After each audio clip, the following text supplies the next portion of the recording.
I work as a software developer in Tallinn, Estonia. When an American tech guy joined our team, he immediately started setting up a data scraping system for a new app. Within hours, our legal department stepped in, warning that what he was doing was a blatant violation of GDPR. He was livid. "Come on, it's public data," he shouted. "If it's online, it's fair use. You Europeans are strangling innovation with all these privacy laws." He couldn't grasp that Europe treats personal data as a right, not a resource. To him, privacy regulations were an outrageous attack on his freedom to disrupt. My dad keeps sheep in the Scottish Highlands. One morning, he spotted an American tourist camping right in the middle of a fenced field, next to our most aggressive ram. The guy was trying to feed it a granola bar. Dad told him politely that Scottish right to roam laws didn't mean camp wherever you like. The American grinned. "I just thought the poor thing looked lonely. I'm a friend to animals." A second later, the ram charged. We got him out just in time. He was genuinely offended that the sheep didn't appreciate his company.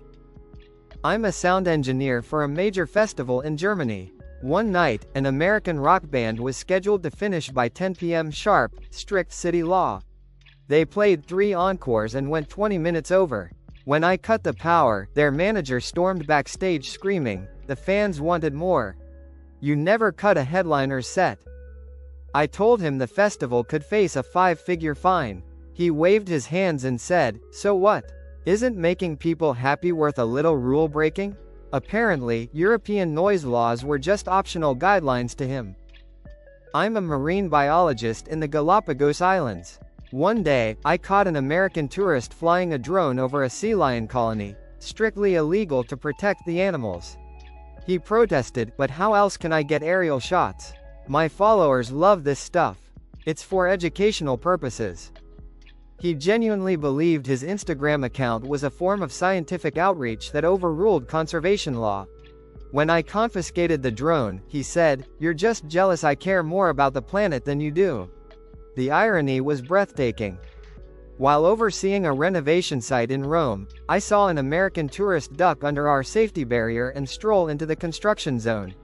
I yelled for him to leave immediately. He pointed to his boots and said, "Relax, I'm wearing steel toes. I'll be fine. It's just a shortcut." I explained that it wasn't about his safety. It was illegal for anyone to enter an active work zone. He shrugged. "In America, we'd call that overregulation." Apparently, in his world, centuries-old ruins and modern liability laws should bend for his convenience.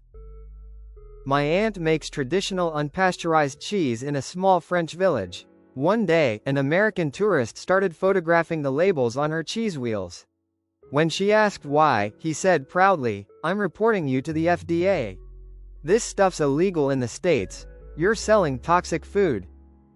She had to explain that the U.S. Food and Drug Administration doesn't govern French agriculture. He looked stunned. "But how do you make sure it's safe?" "Centuries of expertise," she said. He didn't seem convinced. I work as a designer in Seoul. Our new American manager insisted on launching an ad campaign trashing our top competitor by name. Our legal team warned that comparative advertising laws in Korea are strict. You need verifiable data or face penalties. He slammed his laptop shut and snapped, "So we're not allowed to compete? What is this, socialism?" He didn't understand that ethics and fair competition are part of marketing law here, not censorship. He called it anti-capitalist red tape. I was a research assistant at an archaeological dig in Greece when an American tourist showed up, claiming to be an amateur historian. He gave our lead archaeologist unsolicited advice, then pocketed a fragment of ancient pottery. When we stopped him, he protested, "Relax, I'll analyze it at home. I've got better lab gear than you guys." He genuinely believed he was helping science by stealing from it. We had to call the authorities before he could help any further. My friend works as a ranger in Germany's Black Forest. He found an American building a massive campfire during a total fire ban. When told it was illegal, the man pointed to his marshmallows and said indignantly, "It's for s'mores. That's an American tradition. You can't outlaw culture." My friend explained that the fire risk outweighed his dessert. The tourist sighed, "You people really hate fun, huh?" Apparently, fire prevention was just a buzzkill conspiracy against his camping experience. I work in city planning in Singapore. An American expat submitted a request to paint his government-assigned apartment building bright pink. When informed that HDB buildings must maintain approved colors, he went ballistic online. "They're violating my property rights," he wrote. "I own this apartment. I should decide how it looks. This is tyranny." He didn't realize that communal housing means communal rules. To him, community standards was a phrase for other people, not something that applied to him. I was working as a deckhand on a ferry cruising through Norway's fjords when I spotted an American tourist climbing over the safety railing to strike a Titanic pose at the bow. I yanked him back just as the boat hit a swell. He snapped, "You ruined my photo. I'm an adult, I know what I'm doing. These railings are for idiots." I told him Norway has strict maritime safety laws. He rolled his eyes. "In America, we call that personal responsibility." Apparently, gravity respects his passport. My brother's a doctor in Switzerland. He once treated an American who demanded a specific US drug brand that doesn't exist here. My brother offered the identical Swiss formulation. The patient refused. "I have the right to get the exact medication my doctor prescribed back home." He couldn't grasp that Swiss pharmacies don't follow US pharmaceutical naming laws. To him, international borders were just an inconvenient customer service issue. I deliver mail in a quiet English village. A newly arrived American stormed up to me Monday morning, furious his Amazon parcel hadn't come the day before. "You people don't deliver on Sundays? That's a breach of contract."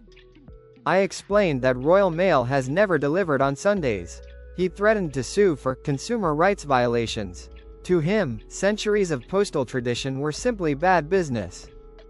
While volunteering at an animal shelter in Chiang Mai, I met an American tourist sobbing because she wasn't allowed to take a stray dog home that day. We explained the long legal process: vaccinations, export permits, quarantine. She wailed, "But he needs me now. Your red tape is cruel." She believed compassion should override international animal transport law. Good intentions don't make customs disappear. I work for Amsterdam's water authority. We fined an American living on a houseboat for dumping sewage directly into the canal. He defended himself. "That's how they did it centuries ago. I'm honoring tradition." He argued pollution was authentic. Romantic nostalgia apparently trumped modern environmental regulation. My cousin's a police officer in Iceland. He caught an American tourist driving a huge off-road truck straight across fragile volcanic moss. When confronted, the man said, "But the ad showed it driving on this stuff. It's false advertising." He thought the car commercial gave him legal permission to destroy protected land.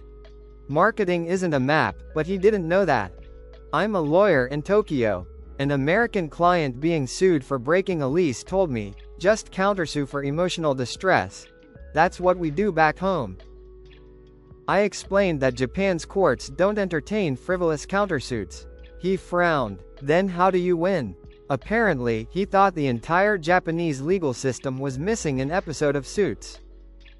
I used to teach skiing in the French Alps. An American skier ignored warning signs and went off-piste into a no-go avalanche zone. After his rescue, he said, "In Colorado those signs are just for beginners. I'm advanced." He didn't realize that in France, ignoring such warnings is an actual crime, and he'd be billed for the rescue. Confidence isn't legal immunity. I work at an art museum in Berlin. An American visitor kept taking flash photos of a centuries-old manuscript.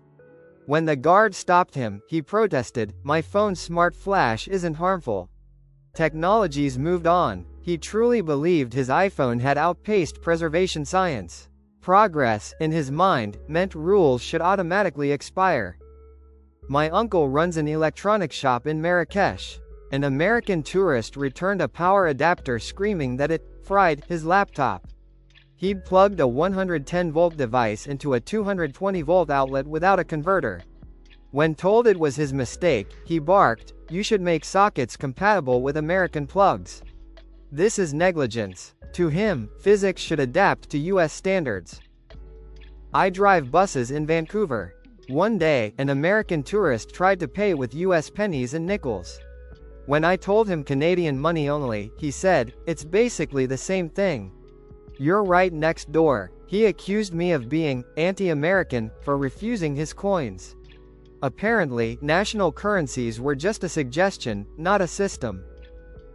I worked as a librarian at Trinity College in Dublin. An American exchange student was writing notes with a pen inside the long room, despite the clear, pencil-only rule.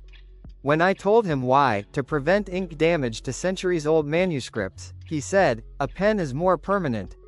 You're censoring my academic freedom." He saw conservation rules as an attack on self-expression. He wasn't banned for vandalism, he was banned for intellectual oppression. I work in HR in Sydney. An American employee tried to opt out of the mandatory superannuation pension system. He argued, "I'm not retiring here. Just give me the cash. I've got a 401k. I told him it was federal law. He sighed. "That's theft. You're stealing my money for your system." He couldn't understand that Australia doesn't adjust its labor laws around personal plans. My sister plans weddings in Tuscany. An American couple wanted to fly a drone inside a 14th century church to film their vows. The priest refused. The groom said, "We'll make a donation.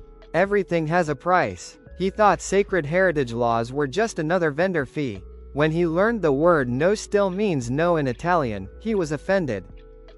I'm a street performer in Barcelona. An American tourist filmed my whole 20-minute act, tossed a single euro in my hat, and said, "Thanks for the content." I saw him upload it to his monetized YouTube channel minutes later. When I objected, he said, "It's a public space, freedom of the press." Apparently, copyright doesn't cross the Atlantic. I'm a biochemist in Zurich. An American intern complained endlessly about the strict paperwork for every animal used in research. He grumbled, "In the US we just order mice and start experiments. This is slowing science down." He couldn't fathom that ethics approval was more than a formality, it was the law. Efficiency mattered more than ethics, at least in his worldview.